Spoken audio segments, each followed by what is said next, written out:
ये हमारा sample question paper है जो सीबीएसई ने डाला है अब की बार, तो इसको डिस्कस कर लेते हैं एक बार। The first question is list any two observations when ferrous sulphate is heated in a dry test tube. Ferrous sulphate को अगर किसी ड्राई टेस्ट ट्यूब में हीट करा जाए तो क्या फ़र्क पड़ेगा, है ना। फर्स्ट चैप्टर का क्वेश्चन है। फेरस सल्फेट ध्यान होगा तुम्हें FeSO4 होता है, उसको हीट करने के लिए कह रहे हैं क्या प्रोडक्ट बनते हैं Fe2O3 plus SO2 plus SO3। ठीक है, तो इन्होंने पूछे दो चेंजेस बताओ कोई, तो हम दो चेंजेस बता देते हैं। एक तो ग्रीन कलर का होता है हमारे फेरस सल्फेट और ये ब्राउन होता है, तो ग्रीन कलर से ब्राउन कलर में चेंज हो जाता है। और एक पंजेंट स्मेलिंग गैस निकलती है SO2 SO3 की। कैसी स्मेल होती है? पंजेंट स्मेलिंग, या फिर बोल देते हैं gas with the smell of burning sulphur is released. Okay, तो ये दो ऑब्जर्वेशंस आ जाएंगी।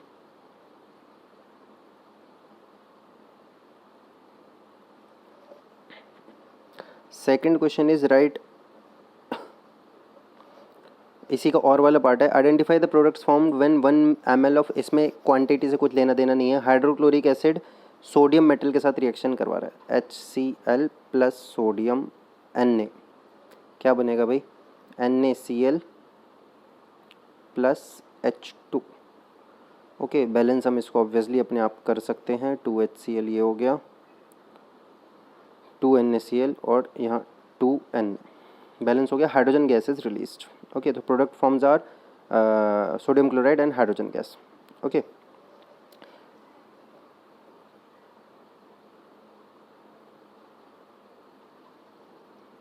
हमारा सेकंड क्वेश्चन है write the chemical name and chemical formula of the salt used to remove permanent hardness of water. Question में एक चीज़ पे ध्यान देना, क्या है कि chemical name and chemical formula, दो चीज़ें बोली हुई है मुझे। केमिकल नेम बताओ और केमिकल फॉर्मूला बताओ। केमिकल, ओके, तो हम आंसर तुम्हें याद होगा इसका, इसको हम वॉशिंग सोडा यहाँ पर नहीं बोलेंगे, केमिकल नाम बताएंगे। क्या होता है वो? Na2CO3 10H2O, Na2CO3 10H2O। तो इसका केमिकल नेम क्या होता है? फॉर्मूला बता दिया मैंने। केमिकल नेम है सोडियम कार्बोनेट डेकाहाइड्रेट। ओके, तो हम इसको डेकाहाइड्रेट से बता देंगे भाई, हम इसका क्या है, इसका केमिकल नेम है। ओके,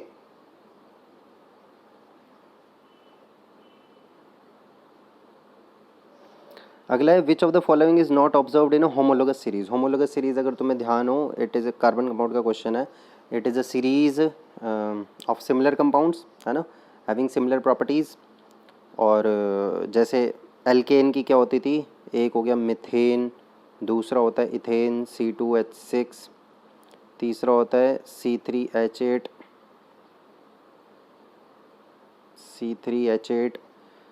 ठीक है, ऐसे ही अगला आता जाएगा मिथेन, इथेन, ये क्या है हमारा? प्रोपेन। ऐसे और क्या होता था इसमें? CH2 का डिफरेंस होता है हमेशा, CH2 या 14U के मास का डिफरेंस होता है।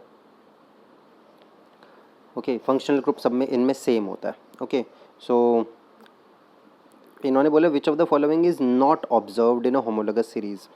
फर्स्ट देखते हैं change in chemical properties. Second is difference in CH2 and 14U molecular mass, बिल्कुल ऑब्जर्व होता है ये। ग्रेडेशन इन फिजिकल प्रॉपर्टीज, बिल्कुल होता है। ग्रेडेशन से कहने का मतलब होता है फिजिकल प्रॉपर्टीज में चेंज होना एक पर्टिकुलर हिसाब से, पैटर्न से। नीचे फिजिकल प्रॉपर्टीज़ हमेशा मास पे डिपेंड करती हैं। जैसे जैसे हम नीचे जा रहे हैं यहाँ से मास बढ़ता जाएगा तो फिजिकल प्रॉपर्टीज़ चेंज होती जाएंगी। तो ग्रेडेशन इन फिजिकल प्रॉपर्टीज़ बिल्कुल होता है। सेम फंक्शनल ग्रुप बिल्कुल होता है।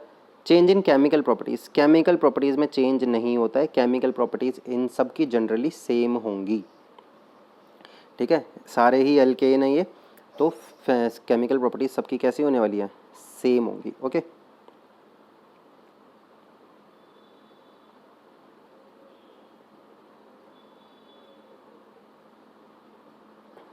अगला क्वेश्चन है हमारा why does sun appear white at Noon.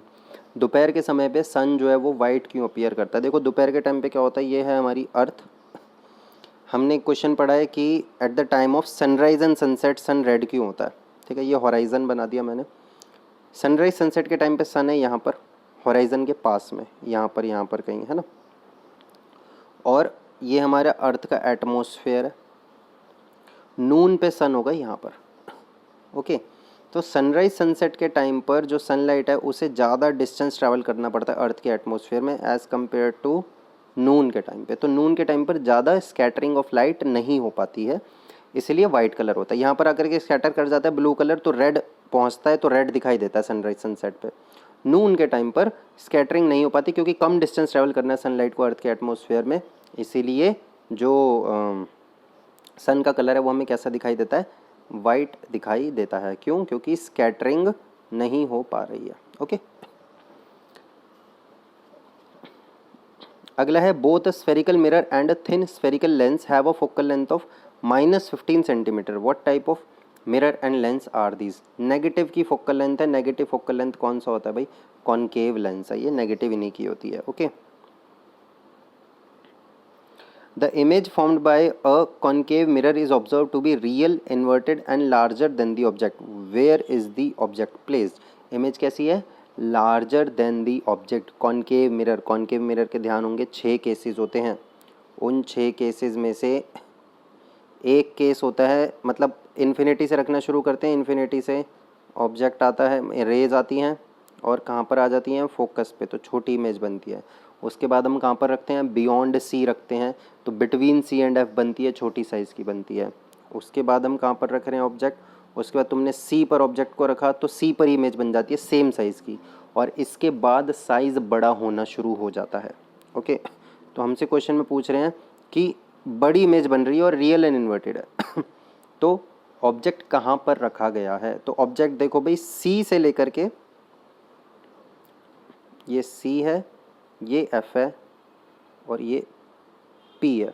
Object जो है सी से लेकर के एफ के बीच में रखा हुआ है, ठीक है ना, सी से एफ के बीच में, या एफ पर भी हो सकता है। रियल, इन्वर्टेड और larger than the object image बनेगी। एफ और पी वाला नहीं लूँगा, बड़ी बनेगी वहाँ पर, लेकिन रियल एंड इन्वर्टेड नहीं होगी। इस केस में वर्चुअल एंड इरेक्ट इमेज आ जाती है ना, ठीक है। तो हम या तो बोलेंगे सी से एफ के बीच में रखा हुआ है या एफ पे रखा हुआ है, कोई भी इसमें से केस हो सकता है। ओके,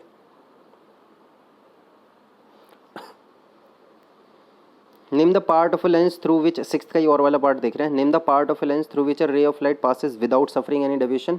ऑप्टिकल सेंटर से जब लाइट जाती है तो बिना डेविएशन के चली जाती है। सेवंथ क्वेश्चन है, in the arrangement shown in figure there are 2 coils wound on a non conducting cylindrical rod. Initially the key is not inserted in the circuit, later the key is inserted and then removed shortly after. ये ध्यान होगा, हमारी magnetic वाले chapter में activity है ये NCERT के अंदर। तो वही बोल रहे हैं, बटन जब दबाया तो क्या होगा। What are the 2 observations that can be noted from the galvanometer reading. Galvanometer reading से क्या ऑब्जर्वेशन आएगी कि जैसे ही हमने बटन बंद करा, मतलब चालू करा हमने जैसे ही, तो गैल्वेनोमीटर डिफ्लेक्शन शो कर देगा एक तरफ, और जैसे ही हम उसको बंद करेंगे तो गैल्वेनोमीटर डिफ्लेक्शन शो कर देगा दूसरी तरफ। ये साइड वाली जो कॉइल है, जो हमारी कॉइल 2 है, इसमें करंट इंड्यूस होने लगता है ना, इसकी वजह से EMI इलेक्ट्रोमैग्नेटिक इंडक्शन की वजह से। तो वो जब चालू करेंगे तो गैल्वेनोमीटर एक तरफ डिफ्लेक्शन शो करेगा, जब बंद करेंगे तो डिफ्लेक्शन दूसरी तरफ शो करेगा, और उसके बाद फिर से 0 पर आ जाएगा एकदम से, ठीक है ना, बीच में ही आ जाता है।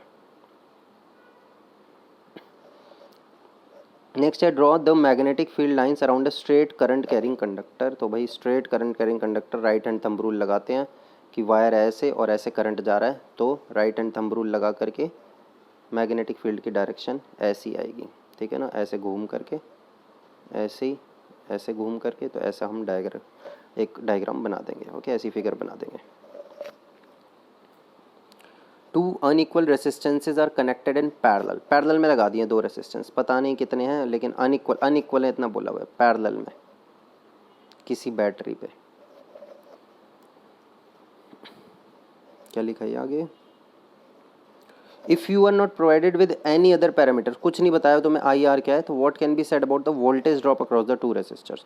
दोनों रेसिस्टर्स की वोल्टेज के बारे में हम क्या कह सकते हैं, हम इतना कह सकते हैं कि दोनों की वोल्टेज सेम होगी, क्योंकि पैरेलल में वोल्टेज कैसी होती है, सेम होती है। ओके, फिर अगला क्वेश्चन है, some work is done to move a charge Q from infinity to a point A in space, the potential of the point A is given at as v, what is the work done to move the charge from infinity in terms of q and v। कह रहे हैं work done बताओ। V का formula होता है W/Q, तो work done क्या होगा, वर्क डन होगा Q इंटू वी, ये आंसर है इसका, W is equal to Q into V. Okay,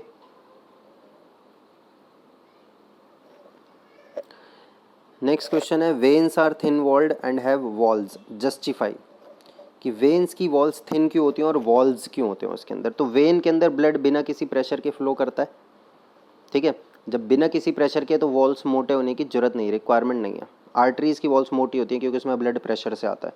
veins में ब्लड विदाउट एनी प्रेशर आ रहा है तो उसकी वॉल्स थिन होती हैं, मोटा होने की उन्हें जरूरत नहीं है। और वॉल्स क्यों होते हैं, क्योंकि बैक फ्लो ऑफ ब्लड को रोकने के लिए। वेन्स में बिना प्रेशर के चल रहा है तो बैक फ्लो हो सकता है, उसको रोकने के लिए वॉल्स होते हैं वेन्स में। Okay, next is how is the wall of the small intestine adapted for performing the function of absorption of food. Small intestine की वॉल्स एब्जॉर्प्शन कैसे करवाती हैं, तो पता होगा तुम्हें। स्मॉल इंटेस्टाइन की walls have several finger like projections called villi which increase the surface area for absorption of food. ठीक है ना, स्मॉल इंटेस्टाइन की वॉल्स में विलाई नाम की फिंगर लाइक प्रोजेक्शंस होती है जिनसे सरफेस एरिया बढ़ जाता है एब्जॉर्प्शन ऑफ फूड के लिए। ठीक है, 11th का ही और वाला है, out of a goat and a tiger which one will have a longer small intestine, justify your answer. Goat का है ना, स्मॉल इंटेस्टाइन लंबा होगा क्योंकि जो हर्बीवोर्स होते हैं उनकी स्मॉल इंटेस्टाइन बड़ी होती है। ये क्वेश्चन हर्बीवोर कार्निवोर करके मिलता था हमें, यहाँ पर इन्होंने गोट और टाइगर करके बोल दिया है। ठीक है, तो हर्बीवोर की स्मॉल इंटेस्टाइन बड़ी होती है because they have to digest cellulose, है ना, उन्हें सेल्यूलोज डाइजेस्ट करना होता है which is a complex substance, तो उसको डाइजेस्ट करने में टाइम लगता है, इसलिए उनकी स्मॉल इंटेस्टाइन लंबी होती है टाइगर से। Okay, explain how ozone, question number 12 है, explain how ozone being a deadly poison can still perform an essential function for our environment. Ozone एक डेडली पॉइजन होता है, ओजोन मतलब यहाँ नीचे हो तो सर दर्द हो जाता है उससे, है ना, पॉइजन है वो एक बहुत ज़्यादा, लेकिन वो कौन से इंपॉर्टेंट फंक्शन परफॉर्म करता है, तो हमें पता है ओजोन जो होती है वो अपर ट्रोपोस्फीयर में होती है and it prevents the ultraviolet radiations from entering the earth atmosphere. Okay, so as ultraviolet radiations को बचा रहा है वो, जिससे कैंसर जैसी बीमारियाँ होती हैं, तो it performs an essential function for our environment. Okay, 12th question है, 12th का ही और वाला, give reason why a food chain can not have more than 4 trophic levels. Food chain में 4 से ज़्यादा ट्रॉफिक लेवल क्यों नहीं हो सकते। एक ट्रॉफिक लेवल होता है, 2, 3 और 4, इससे ज़्यादा नहीं हो सकते। तो कारण होता है एनर्जी का कम होते जाना। हमने 10% लॉ पढ़ा है कि only 10% of the energy available at a particular trophic level is transfer to the next higher trophic level. तो यहाँ से यहाँ जाने पे सिर्फ 10% एनर्जी जाएगी, यहाँ से यहाँ उसका 10% जाएगी, यहाँ से यहाँ उसका 10% जाएगी, तो इसके बाद एनर्जी बचती ही नहीं है, तो ट्रॉफिक लेवल और आगे कहाँ से आएगा। ठीक है, तो not much energy is left, that's why only 4 trophic levels are present in a particular food chain. 13th question देखते हैं, state the role of pancreas in digestion of food. Direct question है, पेनक्रियाज का क्या role होता है। Pancreas release pancreatic juice, ठीक है, and it receives secretions from liver जिसको हम बाइल जूस बोलते हैं। ठीक है, नहीं सॉरी, वो स्मॉल इंटेस्टाइन में होता है। यहाँ पर है कि पेनक्रियाटिक जूस, पेनक्रियाज क्या रिलीज करता है, पेनक्रियाज पेनक्रियाटिक जूस रिलीज करता है, जिसके अंदर क्या क्या होता है, पेनक्रियाज के अंदर ट्रिप्सिन होता है ना, और पेनक्रियाटिक अमाइलेस होता है। पेनक्रियाटिक अमाइलेस स्टार्च का डाइजेशन करवा देता है, और जो ट्रिप्सिन होता है वो प्रोटीन्स का digestion. Okay, 14th question, after white washing the walls of shiny, assertion reason का क्वेश्चन है। After white washing the walls a shiny white finish on walls is obtained after 2 to 3 days। बिल्कुल ऐसा होता है, white washing करने के बाद shine कुछ टाइम बाद आती है। रीजन दे रहे हैं, calcium oxide reacts with carbon dioxide to form calcium hydrogen carbonate which gives the shiny white finish. नहीं, ये गलत है। ठीक है ना, क्या है, कैल्शियम ऑक्साइड जो वाइट वॉश करते हैं कैल्शियम ऑक्साइड होता है, और कह रहे हैं वो CO2 से रिएक्ट करके कैल्शियम हाइड्रोजन कार्बोनेट बनाता है। नहीं, कैल्शियम हाइड्रोजन कार्बोनेट नहीं, कैल्शियम कार्बोनेट बनाता है, जिसकी वजह से वाइट कलर आता है। इन्होंने कैल्शियम हाइड्रोजन कार्बोनेट बोला हुआ है, तो वो ट्रू नहीं है। Okay, assertion is true, reason is false. Next, food chain is responsible for the entry of harmful chemicals in our bodies. बिल्कुल, फूड चेन की वजह से ही हार्मफुल केमिकल्स हमारी बॉडी में एंटर करते हैं। बायोलॉजिकल मैग्निफिकेशन का जो कंसेप्ट होता है, एंटर भी करते हैं और बढ़ते भी जाते हैं एक ट्रॉफिक लेवल से हायर ट्रॉफिक लेवल पर। और सेकेंड है the length and complexity of food chains very greatly. हाँ, लेंथ अलग अलग होती है फूड चेन की और कॉम्प्लेक्स भी अलग अलग होती है। दोनों ट्रू हैं लेकिन दोनों का आपस में कोई लेना देना नहीं है। Assertion is true, reason is true, but R is not the correct explanation for the assertion. Okay, 15th का और वाला part, greater number of individuals are present in lower trophic levels, the flow of energy is unidirectional. कह रहे हैं trophic level पे, lower trophic level पे individual ज़्यादा होते हैं, जैसे जैसे हायर ट्रॉफिक लेवल पे जाते जाते हैं इंडिविजुअल्स कम होते जाते हैं। सही बात है ये। The flow of energy is unidirectional, food chain में जो एनर्जी का फ्लो होता है वो यूनी डायरेक्शनल होता है, एनर्जी एक ही डायरेक्शन में चल रही होती है। हाँ, ये भी सही बात है कि प्लांट्स से एनर्जी जाती है अगले पे, उससे यूनी डायरेक्शन मतलब एक ही डायरेक्शन, ठीक है, और उससे अगले पे पीछे नहीं आती है एनर्जी। हाँ, ये भी ट्रू है, लेकिन वही assertion is true, reason is true, but reason is not the correct explanation for the assertion. Okay, दोनों ट्रू हैं लेकिन दोनों का आपस में लेना देना नहीं है। एजर्शन है अगला 16th क्वेश्चन में, geneticist cross the pea plant having violet flowers with pea plant having white flowers, he got all violet flowers in the first generation. F1 में क्या करा उसने, क्रॉस कराया है, और किसका कराया है, वायलेट वाले का वाइट से, और कह रहे हैं वायलेट आ गए F1 में सारे के सारे। चलो जी ठीक है, आ गए, खुद बता दिया उन्होंने, वायलेट डोमिनेंट होता है।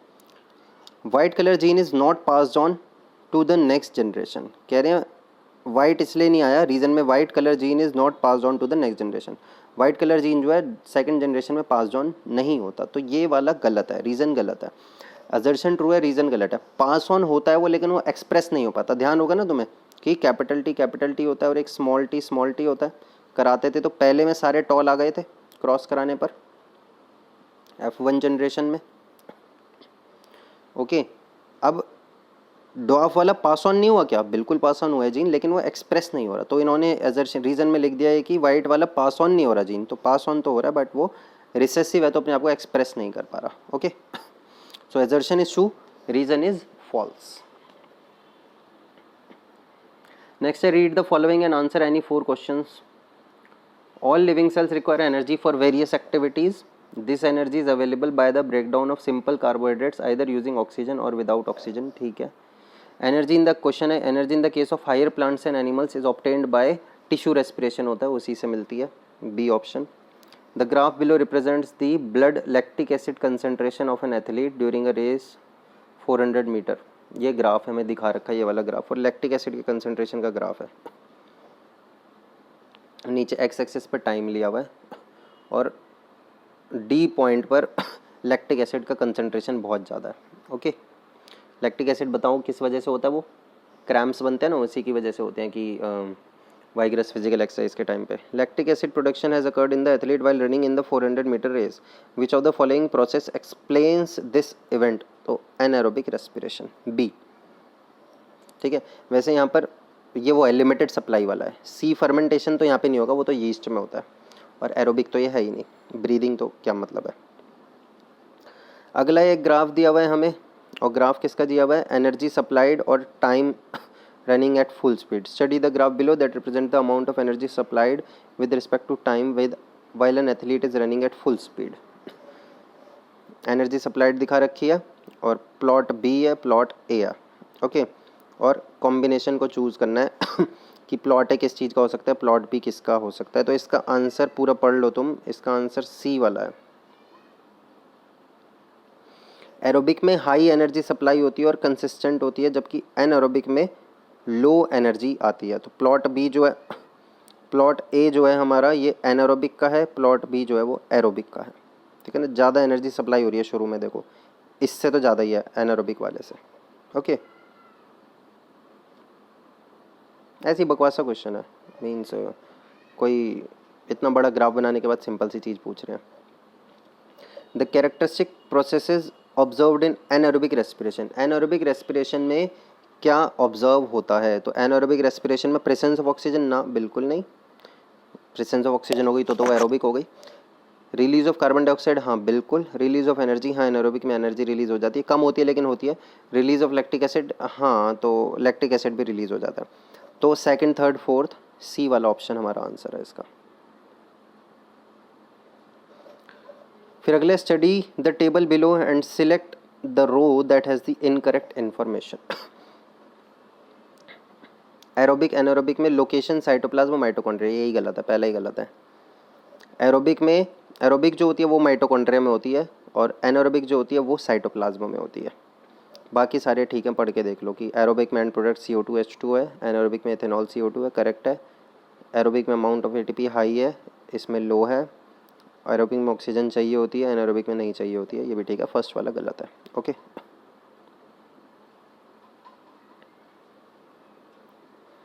अब अगला हमसे एक कुछ रीड करने के लिए कह रहे हैं, then they are asking questions. The ability of an atom to donate electrons and form positive ions, एक एटम की एबिलिटी की वो इलेक्ट्रॉन्स डोनेट करे और कटायन बना ले, इज नोन एज इलेक्ट्रोपॉजिटिव और मेटेलिक करेक्टर। इसको हम इलेक्ट्रोपॉजिटिविटी या मेटेलिक करेक्टर बोलते हैं। डाउन द ग्रुप, नीचे जाते हुए एटॉमिक साइज बढ़ता है, ध्यान होगा तुम्हें। Metallic character increases due to increase in atomic size, ठीक है। Down the group atomic size बढ़ता है तो इलेक्ट्रॉन लूज करना आसान हो जाता है, तो मेटेलिक करेक्टर बढ़ रहा है। And across the period from left to right electropositivity decreases due to decrease in atomic radii. ये भी ठीक है कि जब हम लेफ्ट टू राइट जाते हैं तो एटॉमिक साइज डिक्रीज होता है एंड इलेक्ट्रोपॉजिटिविटी डिक्रीज हो जाती है, मतलब इलेक्ट्रॉन लूज करना मुश्किल हो जाता है, ठीक है। नेक्स्ट ये नॉन मेटेलिक करेक्टर का बता रहे हैं, जो ऊपर बताया उसी का उल्टा आएगा सारा। The ability of an atom to accept electrons to form a negative ion is called non metallic character और इलेक्ट्रोनेगेटिविटी, ठीक है। The electron having high electronegativity, the elements having high electronegativity have a higher tendency to gain electrons and form anions। जिनकी electronegativity higher होती है वो electron बड़ी जल्दी gain करते हैं और अनायन बनाते हैं। Down the group electronegativity decreases, नीचे जाते हुए इलेक्ट्रोनेगेटिविटी डिक्रीज हो जाती है क्योंकि एटॉमिक साइज बढ़ता है। और पीरियड में from left to right electronegativity increases due to decrease in atomic size, ठीक है। पीरियड में जब हम लेफ्ट टू राइट चलते हैं, पीरियोडिक टेबल में ऐसा होता था, ऐसी हमारी पीरियोडिक टेबल है। यहाँ से यहाँ जाने पर साइज बढ़ता है, यहाँ से यहाँ जाने पर कम होता है, तो उसी हिसाब से यहाँ से यहाँ जाने पे साइज़ बढ़ रहा है तो इलेक्ट्रॉन को लूज़ करना आसान है, यहाँ से यहाँ जा रहे हैं तो इलेक्ट्रॉन को गेन करना आसान है, ठीक है। यहाँ से यहाँ नीचे आएंगे तो भी लूज़ करना आसान है, नीचे कहीं पर भी हो लूज़ करना आसान होगा, इलेक्ट्रॉन्स को गेन करना ऑब्वियसली फिर मुश्किल हो जाएगा जब नीचे की तरफ होगा। तो अभी हमारे पर एक ये ग्राफ दिया हुआ है हमें, ये 11th क्लास की केमिस्ट्री की किताब में से लिया गया ग्राफ है। 18th का first, which of the following correctly represents the decreasing order of metallic character. Metallic character का ऑर्डर हमसे पूछ रहे हैं ये, ठीक है। ये ग्राफ देखो, ग्राफ पहले बता रखा है, ये जो दिखा हुआ है सीजियम, रुबीडियम, KNaLi, ये क्या है हमारा पहला ग्रुप है, लीना के राजमा चावल फ्राई, ध्यान होगा, लीना के राजमा चावल फ्राई फर्स्ट ग्रुप है ये, मतलब down the group lithium, sodium, potassium, rubidium, caesium. तो सबसे अच्छा मेटल कौन सा है, मेटेलिक करेक्टर नीचे जाते हुए बढ़ता है तो सीजियम सबसे अच्छा मेटल होगा, फिर रुबीडियम, फिर पोटेशियम, फिर सोडियम, फिर लिथियम। अभी इन ऑप्शंस में से देखो क्या है, सीजियम, रुबीडियम, पहला ऑप्शन देखो caesium, rubidium, lithium, sodium, potassium, नहीं, इसी ऑर्डर को देखना है तुम्हें, caesium, rubidium, potassium, sodium, lithium, C option हमारा आंसर है, सी वाला में सही बैठ रहा है, देख लो। ओके,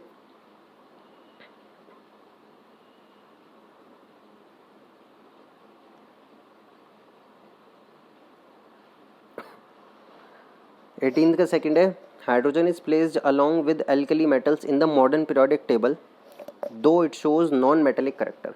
हाइड्रोजन को एल्कली मेटल्स के साथ रखा गया मॉडर्न पीरियोडिक टेबल में। ये स्टेटमेंट भी वैसे तो गलत ही है, दे रखी है, हाइड्रोजन को एल्कली मेटल्स के साथ ना रख करके मॉडर्न पीरियोडिक टेबल के बीच में रखा हुआ है, बट ये कह रहे हैं तो चलो मान लेते हैं कि हाइड्रोजन को एल्कली मेटल्स के साथ रख दिया है। तो क्यों रखा है हाइड्रोजन को एल्कली मेटल्स के साथ, एल्कली मेटल्स मतलब फर्स्ट ग्रुप के साथ, क्योंकि हाइड्रोजन की वैलेंसी 1 है, एक इलेक्ट्रॉन है उसके आउटरमोस्ट शेल में, यही कारण होंगे, पढ़ लेते हैं। A, as hydrogen has 1 electron and readily lose electron to form negative ion, नहीं, लूज करके कटायन बनता है, पहला तो गलत है। As hydrogen can easily lose 1 electron like alkali metals to form positive ion, हाँ ये सही लग रहा है। As hydrogen can gain 1 electron easily, ना गेन नहीं, lose. As hydrogen shows the properties of non metals, हाँ properties of non metal show करता है, लेकिन इस कारण से थोड़ी एल्कली मेटल्स के साथ रखा हुआ है, मेटल शो करता तो रख देता। तो बी ऑप्शन हमारा करेक्ट है। ओके, इस क्वेश्चन के हिसाब से which of the following is the highest electronegativity, fluorine, fluorine is the highest electronegative element, सबसे ज़्यादा ही फ्लोरीन है। Okay, identify the reason for the gradual change in electronegativity in halogens down the group. कह रहे हैं halogens में नीचे जाते हुए, ये हेलोजेंस ये वाला ये जो ग्राफ दिखा रखा है ये एटॉमिक रेडियस का वैसे तो है ना। इलेक्ट्रोनेगेटिविटी का कह रहे हैं फ्लोरीन, क्लोरीन, ब्रोमीन, आयोडीन, नीचे जाते हुए इलेक्ट्रोनेगेटिविटी डिक्रीज होती है। सीधी सी चीज़ है, इलेक्ट्रोनेगेटिविटी का मतलब होता है इलेक्ट्रॉन को खींचना, ठीक है, और नीचे जाते हुए साइज बढ़ रहा है तो इलेक्ट्रॉन को खींचना मुश्किल होता जाता है। तो ऑप्शन है electronegativity increases down the group, खत्म, इंक्रीज नहीं डिक्रीज होती है। Electronegativity decreases down the group due to decrease in tendency to lose electron. कह रहे हैं electronegativity decreases down the group, नीचे जाते हुए डिक्रीज हो रही है due to decrease in tendency to lose electron. नहीं, यहाँ पर गलती हो रही है। कह रहे हैं नीचे जाते हुए इलेक्ट्रोनेगेटिविटी डिक्रीज हो रही है, करेक्ट है, ठीक है, लेकिन due to decrease in tendency to lose electron, नीचे जाते हुए इलेक्ट्रॉन लूज करने की टेंडेंसी डिक्रीज हो रही है। ना ना ना, नीचे जाते हुए इलेक्ट्रॉन लूज करने की टेंडेंसी तो बढ़ती है, साइज बड़ा हो जाता है तो इलेक्ट्रॉन लूज कर दिया जाता है आसानी से, तो ये गलत आ रहा है ये जो बोल रहे हैं ये। Electronegative C option, electronegativity decreases down the group due to increase in atomic radius, tendency to gain electron decreases, ये वाला सही लग रहा है कि इलेक्ट्रोनेगेटिविटी नीचे जाते हुए इसलिए डिक्रीज हो रही है क्योंकि एटॉमिक साइज बढ़ गया है, या फिर tendency to gain electron decreases. अब वही बात है कि नीचे जाते हुए एटॉमिक साइज बढ़ गया तो इलेक्ट्रॉन गेन करने की टेंडेंसी डिक्रीज हो गई, तो इलेक्ट्रोनेगेटिविटी डिक्रीज हो गई। तो C option is the correct answer. Okay, 18th का 5th, which of the following reason correctly justifies that fluorine has smaller atomic radius than lithium. कह रहे हैं फ्लोरीन का एटॉमिक रेडियस लिथियम से कम क्यों है। तो पीरियोडिक टेबल ध्यान होगा तुम्हें, यहाँ से शुरू होता था lithium, beryllium, boron, carbon, nitrogen, oxygen, fluorine, period चल रहा है ये लेफ्ट टू राइट, ठीक है। तो ऑप्शन देख लेते क्या है। Fluorine lithium are in the same group, ना बिल्कुल नहीं, सेम पीरियड में। Fluorine and lithium are in the same period, atomic size increases across the period due to increase in number of shells, गलत है। Fluorine and lithium same period में तो है, लेकिन कह रहे हैं atomic size increases across the period, across the period तो डिक्रीज करता है। Fluorine and lithium are in the same group, ये भी गलत है, ग्रुप में है ही नहीं, पीरियड में तो डी बचा है। Fluorine and lithium are in the same period and across the period atomic size radius decreases from left to right, this is correct. Okay, so हमारा D option is the correct answer. उसके बाद एक ये हमें 19th question दिया हुआ है। 19th question में हमें टेलीस्कोप के बारे में बता रहे हैं, वैसे ये 11th की फिजिक्स में आता है टेलीस्कोप, ठीक है। यहाँ पर थोड़ा बहुत बता रहे हैं, CBSE wants you to understand certain concepts, उसी टाइम रीड करके। इसमें वैसे टेलीस्कोप के बारे में इतना समझने को कुछ नहीं है, लेंस रिफ्रैक्शन ही देखना है। सुमति wanted to see the stars of the night sky. She knows that she needs a telescope to see those distant stars. She finds out that the telescope which are made of lenses are called refracting telescopes and the ones which are made of mirrors are called reflecting telescopes, ठीक है। So she decided to make a refracting telescope, तो उसने एक refracting telescope बनाने की कोशिश decide करा। She bought 2 lenses L1 and L2, वो उसने L1 L2 परचेज करे, 2 lens, out of which L1 was bigger and L2 was smaller. ये रहा हमारा L1 और ये है हमारा L2, ठीक है। The larger lens gathers and bends the light while the smaller lens magnifies the image. ये जो लार्ज वाला ये वाला लेंस है सारी लाइट को गैदर करेगा और बेंड कर देगा, और स्मॉल वाला इमेज को मैग्नीफाई कर देगा। Big thick lenses are more powerful, जो बड़े और मोटे लेंस होते हैं ज़्यादा पावरफुल होते हैं। So to see far away she needed a big powerful lens. Unfortunately she realise that a big lens is very heavy, big lens बहुत हैवी होता है। Heavy lenses are hard to make, heavy lenses मुश्किल होते हैं बनाने के लिए, and difficult to hold in right place, और उन्हें होल्ड करना डिफिकल्ट होता है। Also since the light is passing through the lens, the surface of the lens has to be extremely smooth. Lens का सर्फेस स्मूथ होना चाहिए ताकि सारी लाइट आसानी से पास हो उसके अंदर, वरना हेजी दिखाई देगा। Any flaws in the lens will change the image, image change हो जाएगी। It would be like looking through a dirty window, ठीक है।